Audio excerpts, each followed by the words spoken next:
You're getting married tomorrow, but instead of choosing your partner, your parents sold you off at age 12 to secure a business deal. Your wedding night, a public spectacle where guests literally watch you get into bed. And if you survive the traumatic childbirth that's almost guaranteed to follow, congratulations.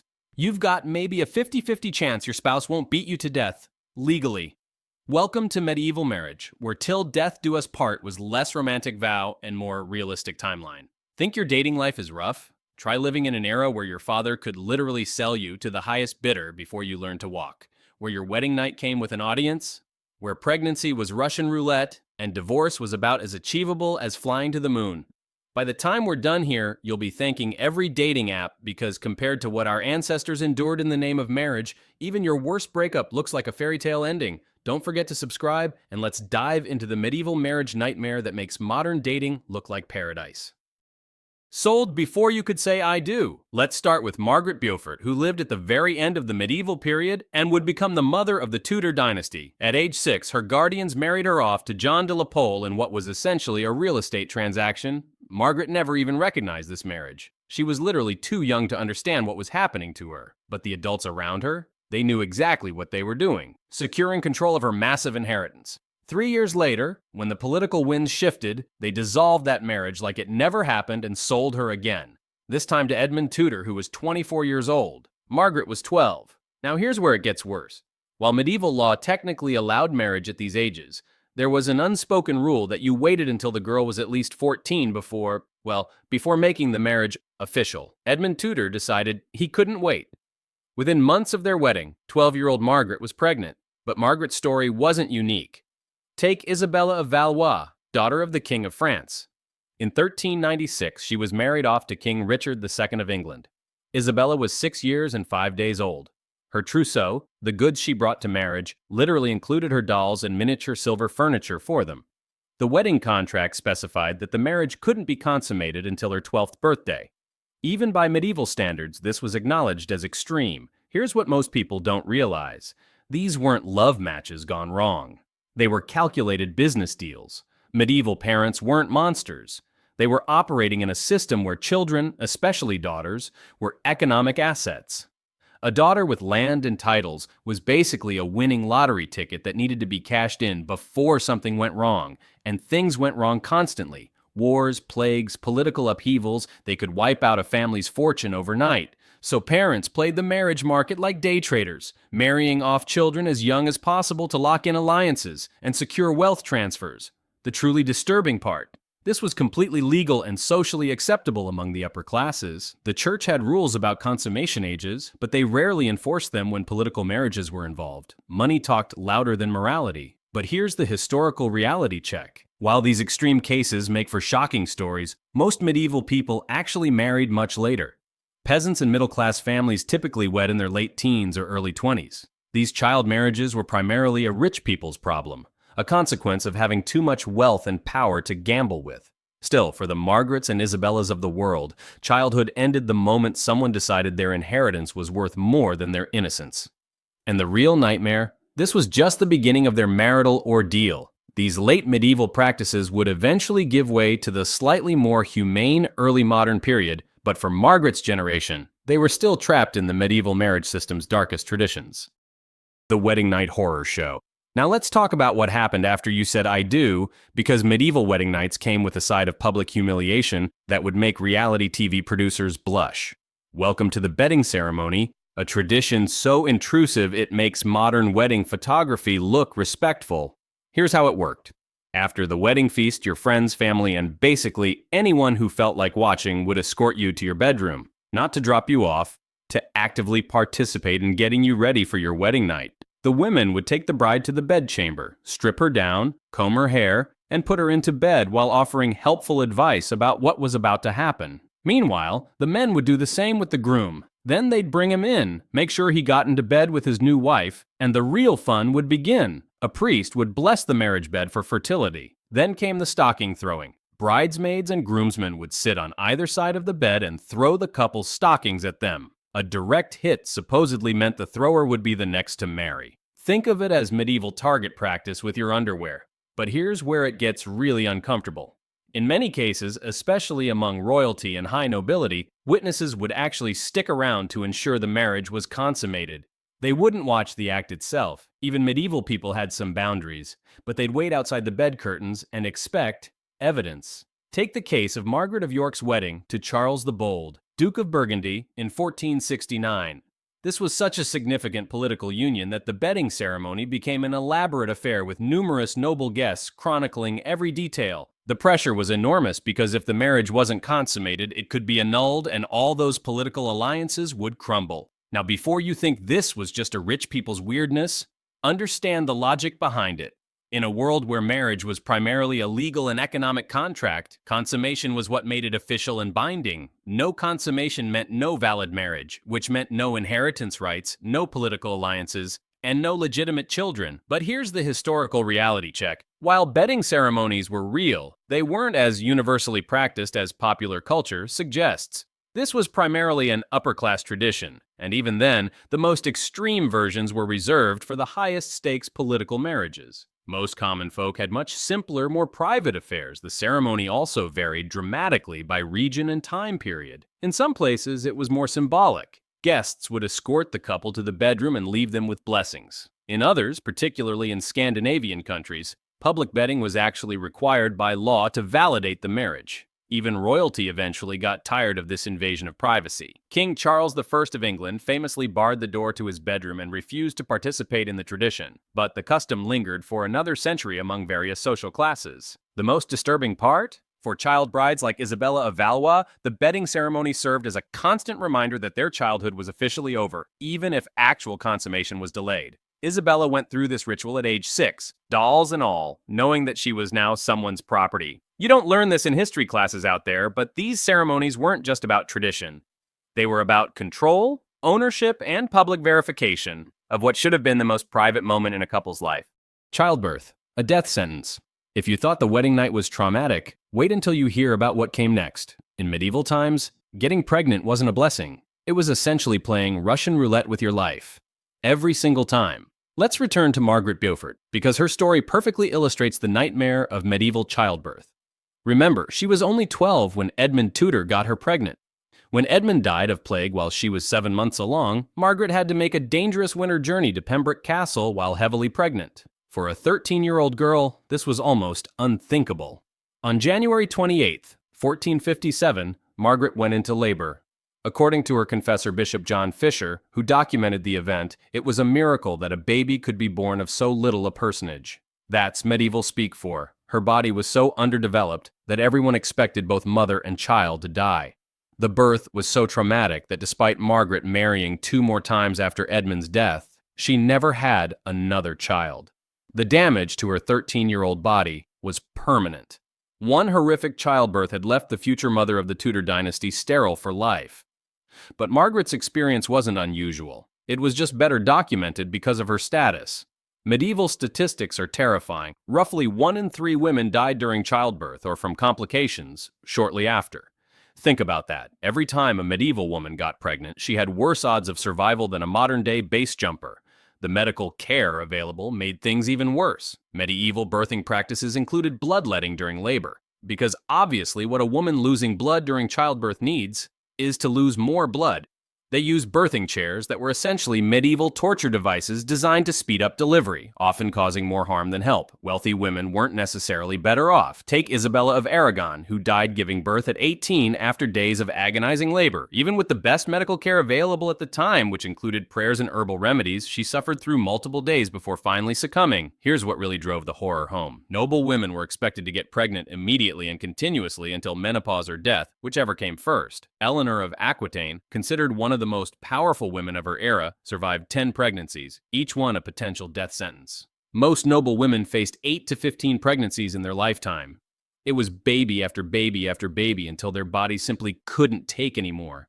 The pressure was enormous because producing heirs was literally their job. A medieval wife who couldn't produce children, especially male heirs, was considered a failure. Never mind that we now know male fertility issues cause about half of all conception problems. Medieval medicine blamed the woman for everything. And if you somehow survived multiple childbirths, congratulations, you were probably so physically damaged that the rest of your life would be spent dealing with the consequences. Prolapsed organs, torn muscles, chronic pain. These were just accepted as the price of being a wife. The truly heartbreaking part is that many of these women were still teenagers when they started this cycle. Margaret Beaufort was 13.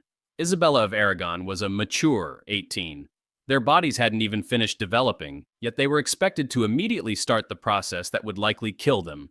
Medieval marriage wasn't just about finding a partner, it was about finding someone willing to risk death repeatedly to continue your family line. And for women, saying "I do" was essentially agreeing to a lifetime of medical Russian roulette, where the house always had the advantage. When your spouse tries to kill you, so you've survived your child marriage, endured a public bedding ceremony, and somehow made it through childbirth alive. Congratulations, now comes the really fun part.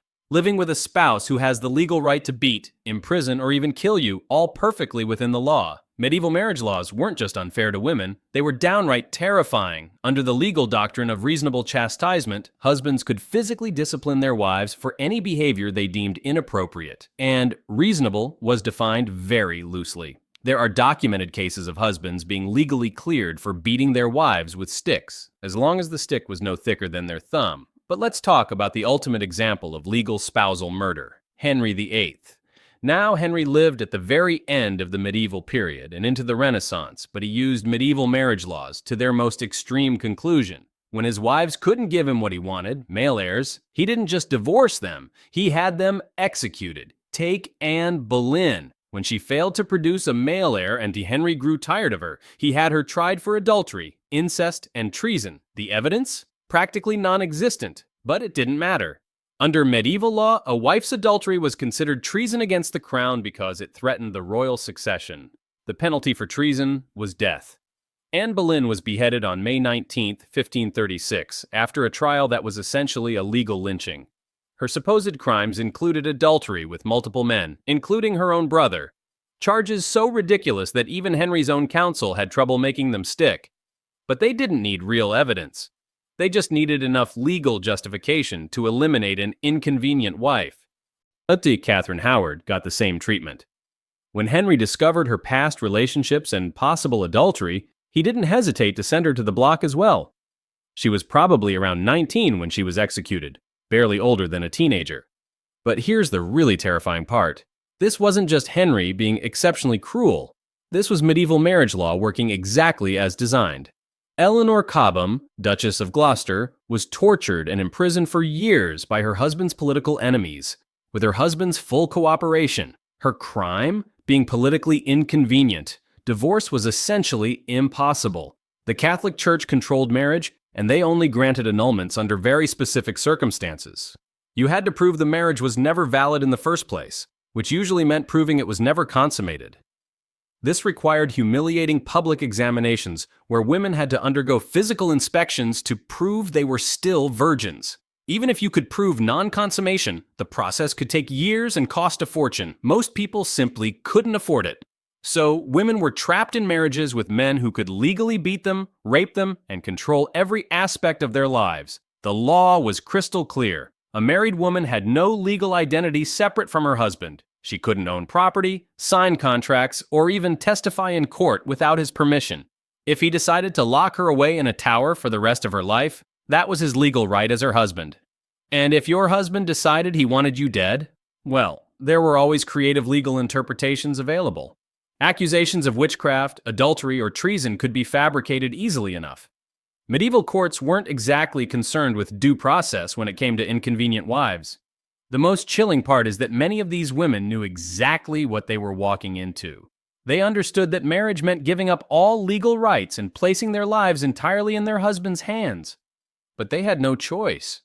Unmarried women had even fewer options for survival. So when Henry VIII had 2 wives beheaded, he wasn't breaking medieval law. He was using it.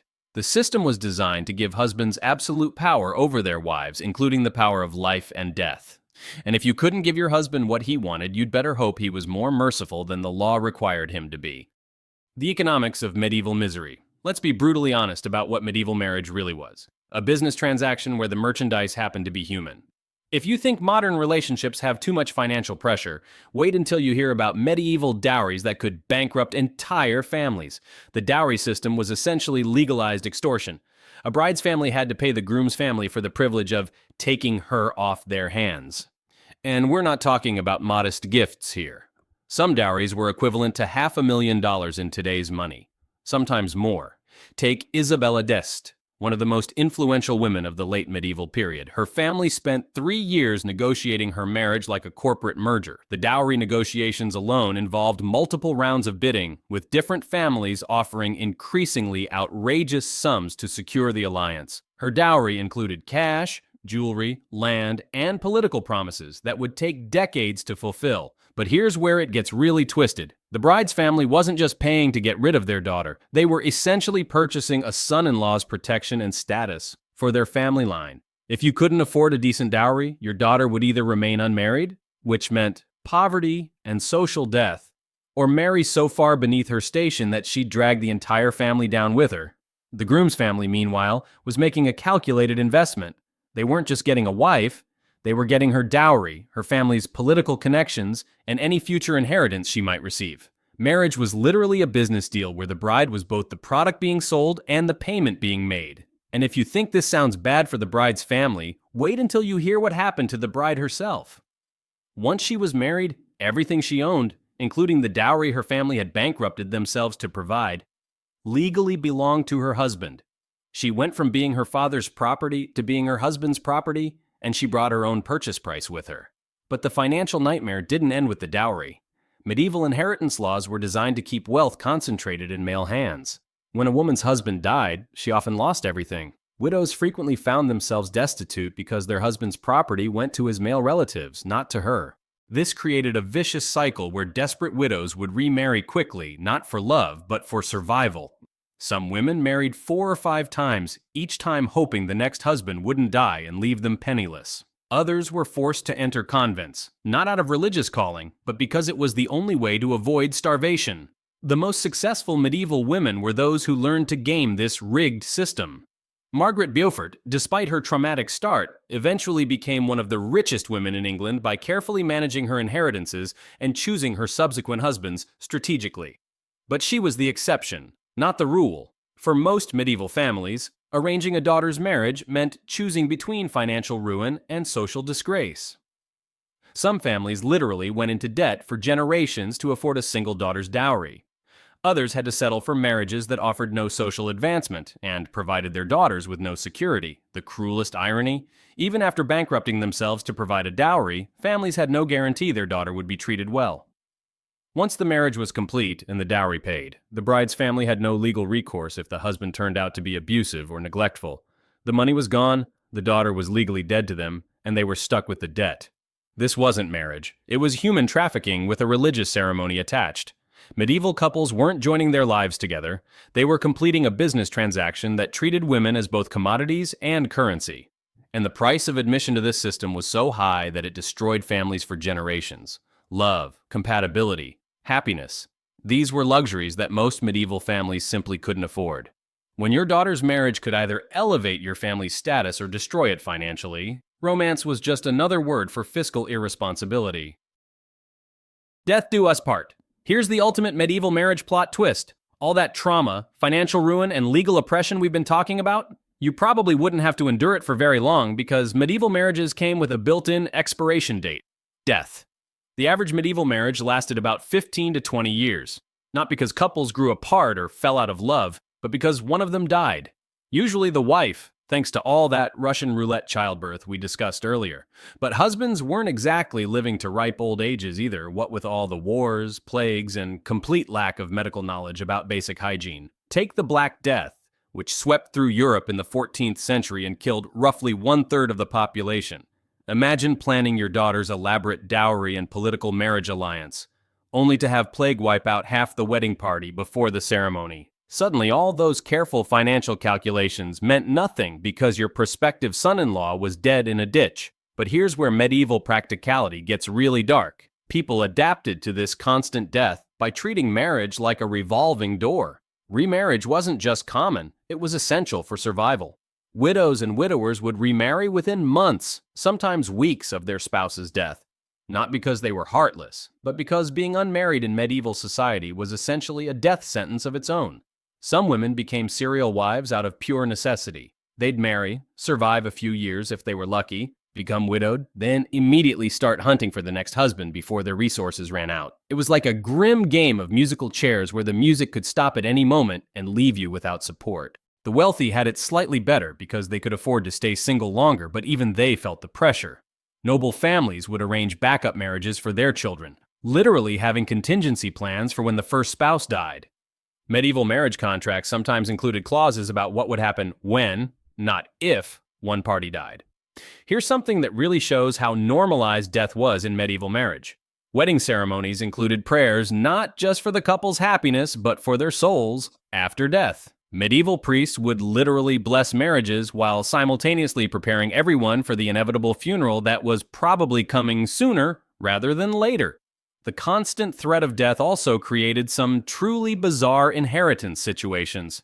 Some women outlived 3 or 4 husbands and accumulated wealth from each one, becoming incredibly powerful in the process. Others weren't so lucky. They'd lose everything each time they were widowed and had to start over with nothing. Children from these serial marriages created incredibly complex family trees. You might have half-siblings from your mother's previous marriages, step-siblings from your father's previous marriages, and no guarantee that any of these relationships would last more than a few years before another death reshuffled the deck. Medieval record keepers became experts at tracking these constantly changing family structures. Church records from the period read like a soap opera script. John married Mary, who died in childbirth.